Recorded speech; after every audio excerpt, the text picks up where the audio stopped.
What would you do if at 58 years old, you discovered your only son wasn't biologically yours? Not after a divorce, not after a fight, not during some dramatic collapse, but quietly, accidentally, on a Tuesday afternoon, in a doctor's office that still smelled like antiseptic and bad coffee.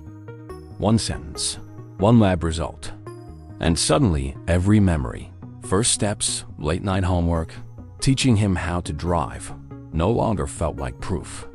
They felt like questions. I spent 32 years believing I knew what it meant to be his father. I was about to find out whether blood decides that, or love does. The doctor wasn't supposed to change my life. He was supposed to check my blood pressure, complain about cholesterol, and remind me that retirement didn't mean I could live on toast and coffee. That was the deal. That's what these appointments were always like. Predictable, mildly irritating, and forgettable. Laura had insisted I go. "You're not 60 anymore," she'd said that morning, sliding my car keys across the counter. "Just let them run the tests." I remember laughing. 58 is not 60. She didn't laugh back. Just gave me that look nurses develop after decades of watching men ignore their bodies. The clinic was the same one we'd used for years. Same beige walls. Same outdated magazines fanned across a table no one really cleaned. I checked in, gave my name, and sat down under a television playing a daytime talk show at low volume. Normal. Completely normal. That word would feel ironic later. A nurse called me back, took a few vials of blood, asked the usual questions. Any dizziness? Any family history of heart disease? I answered automatically, the way you do when you've lived long enough to feel like your medical history is just another form you keep updating. About 20 minutes later, the doctor came in holding a tablet.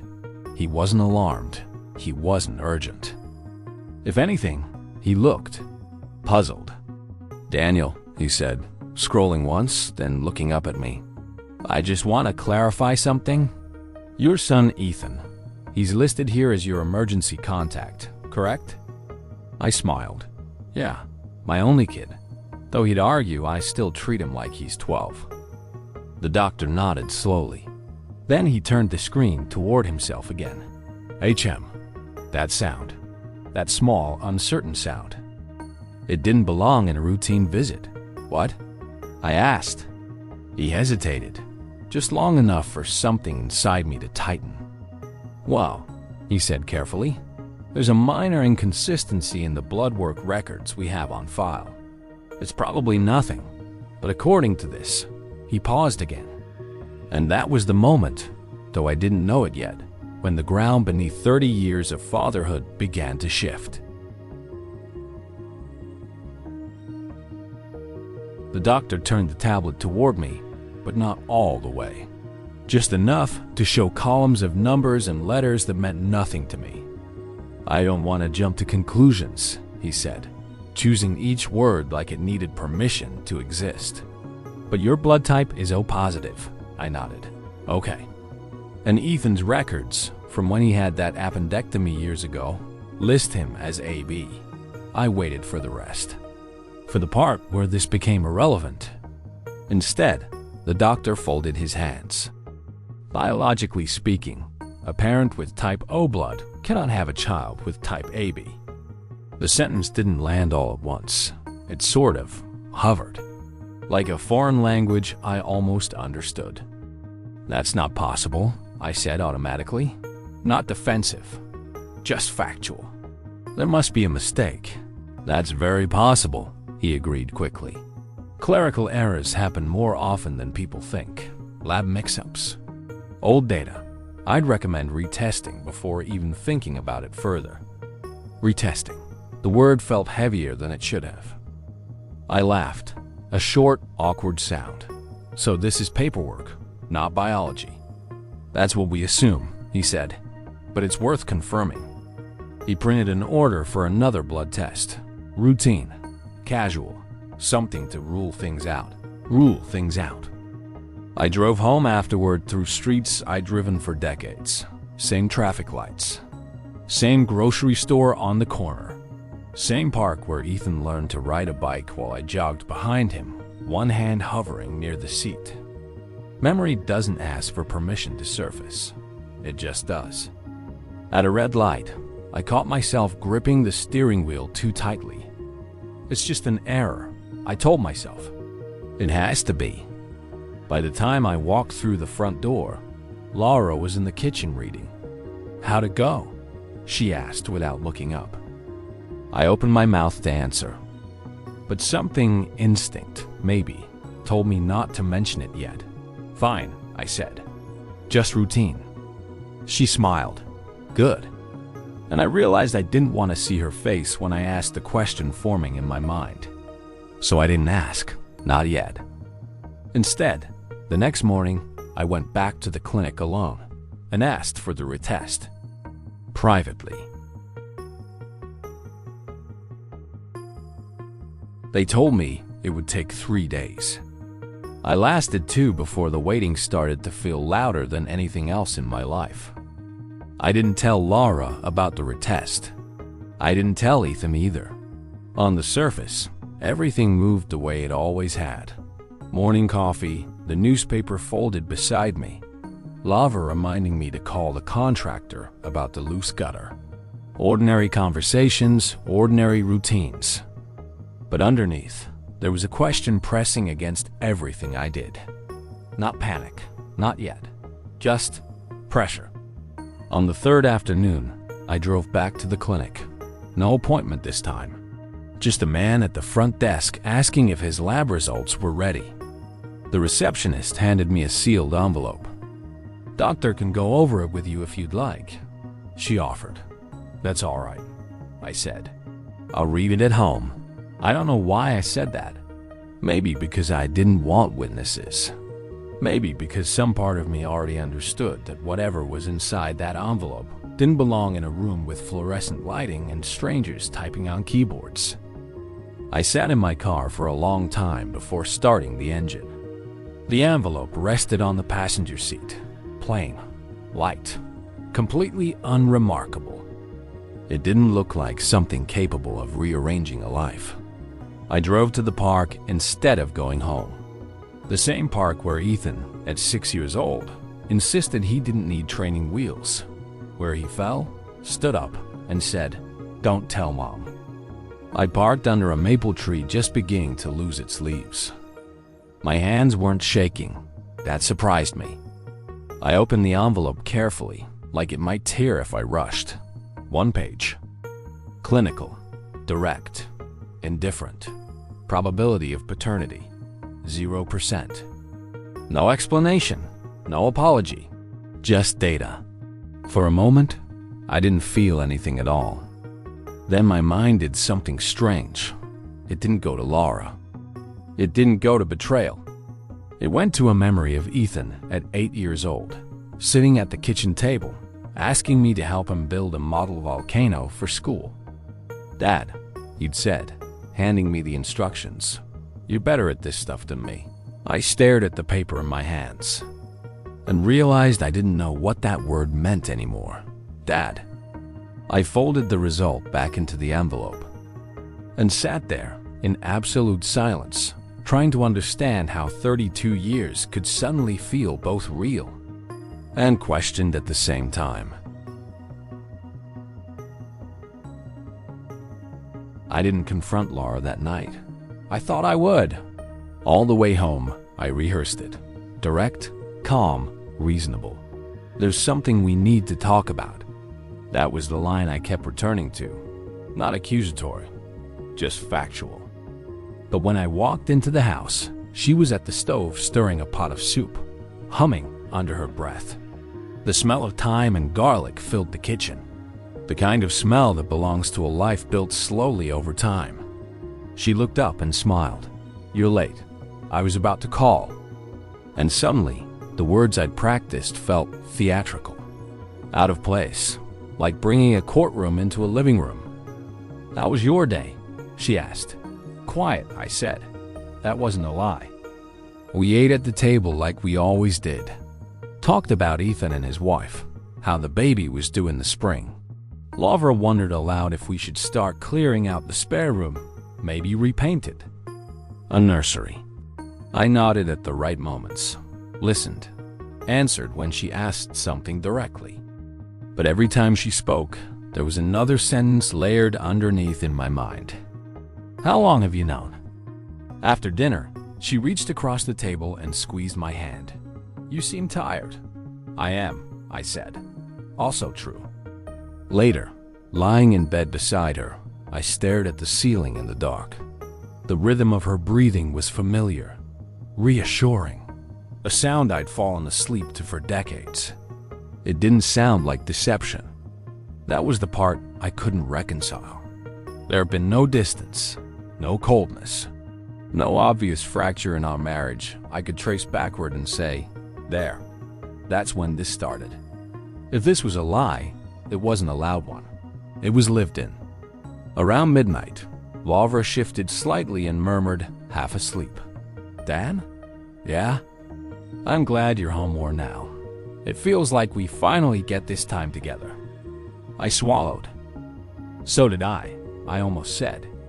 Instead, I lay there in the dark, holding a truth she didn't know I had, and realizing that asking the question wouldn't just change the future. It would rewrite the past. The next morning, I decided I couldn't ask her yet, because once I did, there would be no way to go back to the life we were still pretending was intact. The truth didn't come out because I found the courage to ask. It came out because life refused to let me keep postponing it. A week later, Laura asked if I could stop by the hospital where she still worked part-time, just to bring me the folder I left on the kitchen counter, she said. It has some patient education materials I need. Normal errand. Ordinary favor. I walked through the sliding doors, the familiar antiseptic smell hitting me instantly. I'd been there hundreds of times over the years, picking her up after late shifts, bringing coffee, waiting while she finished charting. Her colleagues knew me, smiled when I passed. Daniel, retirement treating you well? Someone called. Still adjusting, I said. I reached the nurse's station just as Laura stepped into a patient room down the hall. She didn't see me. I waited, leaning against the counter, folder tucked under my arm. That's when I heard a voice behind me. Excuse me, are you Daniel Mercer? I turned. A man stood there, early 60s maybe, gray at the temples, wearing the kind of cautious expression people have when they're not sure they're about to intrude on something. Yes, I said. He nodded slowly, studying my face in a way that felt unfamiliar, not recognition, not politeness, comparison. I thought so, he said quietly. I wasn't sure if I should say anything. There was a pause. Then he added, my name is Michael Hawley. The name meant nothing to me, but something in his tone suggested it should have. I used to know Laura, he continued. A long time ago. The hallway suddenly felt narrower. People walked past us. Phones rang. A cart rattled over tile somewhere behind me. Ordinary hospital sounds. But the air between us had changed. How long ago? I asked. Michael exhaled, like he'd been carrying this conversation for years. About 33 years, he said. 33. Ethan was 32. The math didn't need help. I felt my grip tighten on the folder. Does she know you're here? I asked. He shook his head. No, I didn't even know she worked here until last month. I came in for a cardiology consult. Saw her name on a badge. Another pause. I wasn't going to say anything, he said. But then I saw you just now, and... He didn't finish the sentence. He didn't need to. I looked at this man, this stranger who wasn't acting like a stranger, and realized something with a clarity that felt almost physical. The truth hadn't just been hidden from me. It had been living its own life somewhere else. And now, somehow, it had walked into the same building we were standing in. I didn't confront Laura at the hospital. I couldn't, not there. Not with fluorescent lights and nurses moving past and lives continuing as if mine hadn't just split into two timelines, before that conversation and after it. I told Michael we should talk somewhere else. We ended up at a small cafe across the street, the kind of place designed for quick lunches and quiet conversations, neither of which this was. He didn't order anything. Neither did I. For a while, we just sat there. Finally, I asked the only question that mattered. Did you know she was pregnant? Michael shook his head immediately. No, we weren't together like that. It was brief. A few months. Then she told me she was moving out of state for work. That was it. That was it, I repeated. I didn't even know she'd got married, he said. I built my life. She built hers. I never tried to find her. He hesitated, then added, I never knew there might have been a child. Might have been. The phrase sat between us. You understand what this means, I said, my voice quieter than I expected. I think so, he replied. But I don't want anything from you or from him. I'm not here to claim something. I didn't even know whether I should speak to you. He looked uncomfortable, not defensive, not guilty. Just a man realizing he might be connected to something he never asked to be part of. That made it harder, because anger needs a target. And he wasn't one. You've already taken a DNA test, haven't you? He asked carefully. I didn't answer. I didn't have to. Michael nodded once. I figured. We sat there in silence again. Two men connected by a truth neither of us had chosen. Finally, he said something I hadn't expected. He's your son, whatever the biology says. I looked up sharply. You raised him, Michael continued. You were there. That's not something you can replace with information. Information. As if that's all this was. But I knew he was trying to step back, to make space, to not become the disruption he already was. I haven't told him, I said. Michael nodded again. Then maybe you should talk to Laura first. Yes, Laura. For weeks, I had avoided that conversation. Now, there was nowhere left to hide from it. Because the truth wasn't just in an envelope anymore. It had a face. And it was time to go home and ask the question I'd been afraid to say out loud. Laura was in the living room when I got home, reading with her glasses low on her nose. The television was on, but muted. Some afternoon news program neither of us ever really watched. She looked up when she heard the door. You're back early, she said. Everything okay? I stood there longer than I should have. Then I asked, very simply, do you remember someone named Michael Hawley? I watched the recognition arrive. It wasn't dramatic. No gasp, no denial. Just stillness. Her hands lowered slowly into her lap. And for the first time in 34 years of marriage, Laura looked like she didn't know how to speak to me. I saw him today, I continued. At the hospital. She closed her eyes. Not in surprise, in resignation. That's when I understood. She hadn't forgotten. She had been waiting. How long? I asked. Her voice came out quiet, fragile, but not defensive.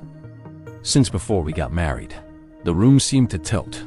You knew, I said. Not a question.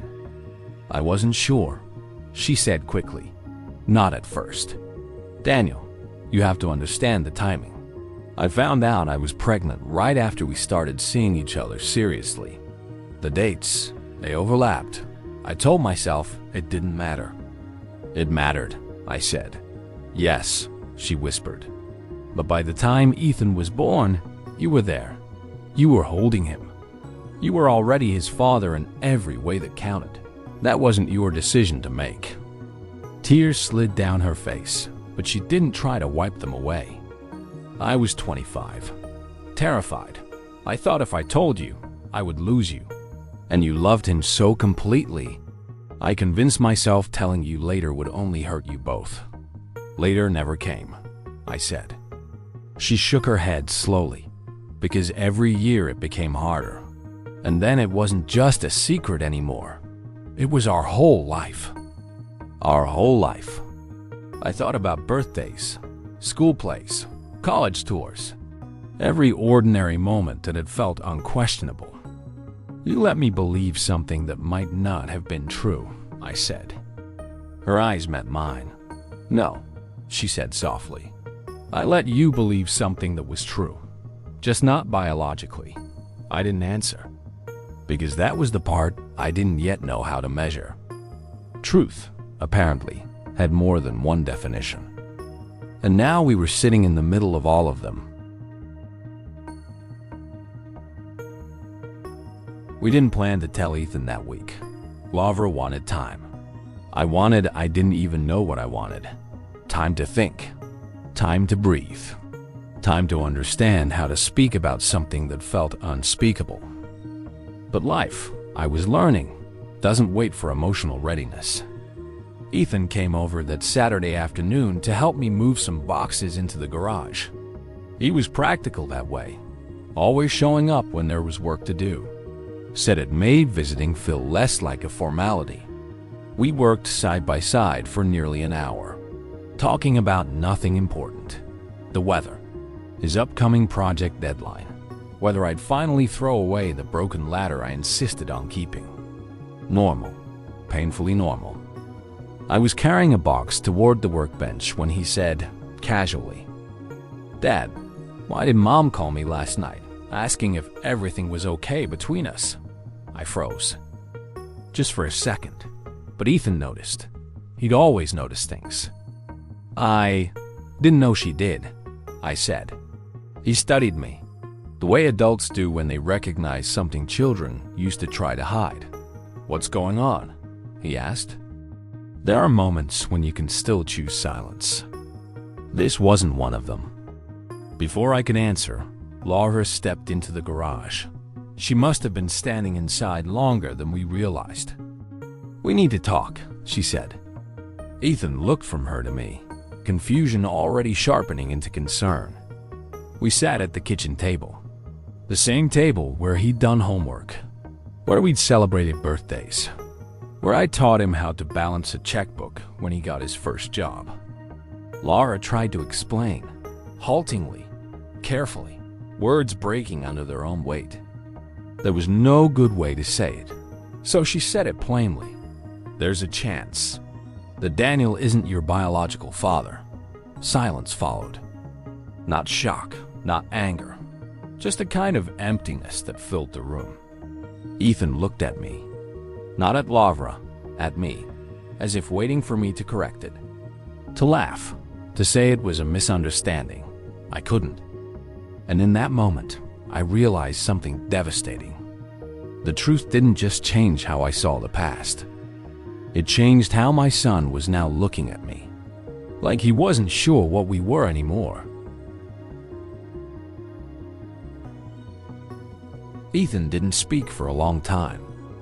He sat there, hands clasped together, staring at the grain of the wooden table like it might explain something none of us could. Finally, he asked the question I had been asking myself for weeks. "So, what does that mean? Not is it true? Not why didn't you tell me? Just, what does it mean?" Lavra started to answer, but I shook my head slightly. "This isn't something your mother can define for you," I said. "And it's not something a lab result gets to define either." Ethan looked at me carefully, studying me the way I used to study him when he was trying to figure out a difficult problem. "Did you know?" he asked. "I found out recently," I said. "Same as you." He nodded once. "Have you met him?" "Yes." That surprised him. "And?" he asked. I thought about Michael sitting across from me in that cafe, looking just as uncertain about his place in all this. "He's not trying to take anything," I said. He doesn't even know what his place would be. Ethan leaned back in his chair, exhaling slowly. I've got a child on the way, he said. I've been thinking about what kind of father I want to be. He paused, then looked directly at me. You taught me that, he said. The words landed harder than anything else had. You were there for everything, Ethan continued. School, games, when I messed up, when I didn't know what I was doing. That's when I know his dad. I felt something shift inside me, not the pain disappearing, but changing shape. Biology didn't do any of that, he said quietly. Lavra was crying now, but neither of us looked at her. This wasn't her moment to resolve. It was ours. Ethan stood, walked around the table, and stopped in front of me. I don't need to decide who my father is, he said. Then, after a breath, I already know. And just like that, the question that had been tearing through 32 years of memory stopped being a question. In the weeks that followed, nothing went back to the way it was, but it didn't fall apart either. That was the strange part. I had expected some dramatic ending, anger, distance, something breaking beyond repair. Instead, what we got was quieter, harder in some ways. We had to relearn how to stand inside the same life, now that we understood it differently. Lavra and I talked more honestly than we had in years. Not to erase what happened, that wasn't possible. But to understand it, she didn't try to justify the silence anymore. She simply admitted she had been afraid, and then had been afraid for so long that fear became habit. I told her trust doesn't disappear in one moment. It erodes. Rebuilding it, we both knew, would take time neither of us could measure yet. Ethan met Michael a month later. Not as a replacement, just as a man he was connected to. They shook hands, talked awkwardly about work, about life, about nothing particularly meaningful. There was no sudden bond, no cinematic reconciliation, just acknowledgement, and that was enough. One evening, Ethan came by after the appointment where he and his wife heard their baby's heartbeat for the first time. He handed me the ultrasound photo. Thought you'd want to see your grandchild, he said. Your grandchild. Not biologically qualified, not explained, just said. I held the picture longer than necessary, letting that word settle into something real again. I realized then that fatherhood had never been something proven once. It was something lived over and over, and no test could undo that. I used to believe being a father was a matter of certainty, something written into blood, inherited like a last name. I was wrong. Fatherhood isn't an origin story. It's a series of choices.